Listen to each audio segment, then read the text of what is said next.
Radio Côte d'Ivoire, le journal Aimé de Dieu.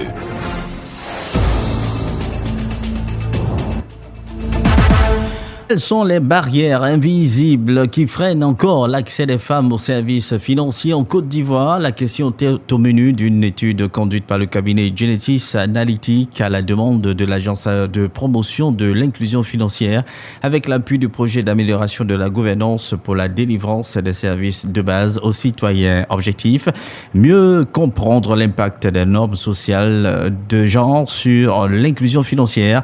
Un atelier de restitution a réuni dans la commune du Plateau experts, décideurs et acteurs du secteur. Le compte rendu de l'IME.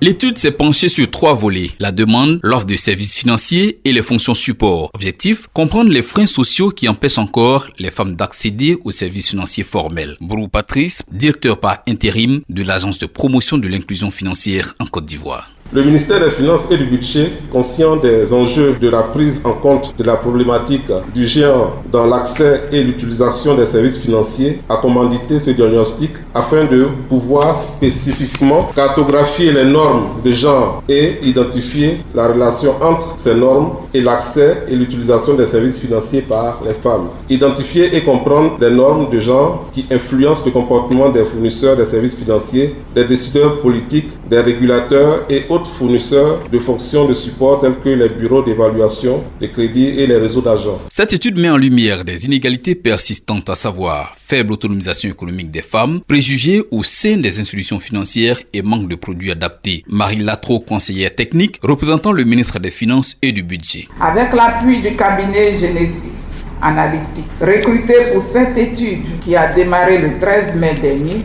un diagnostic a pu être établi. Cette rencontre sera le cadre de présentation et de discussion autour des résultats et des recommandations de l'étude. Afin de maintenir le caractère inclusif adopté depuis la phase de lancement de cette étude, cet atelier est organisé dans le but de recueillir les contributions de tous relativement aux conclusions. La prise en compte des recommandations de cet atelier va permettre de faire bouger les lignes et bâtir une finance plus inclusive en Côte d'Ivoire.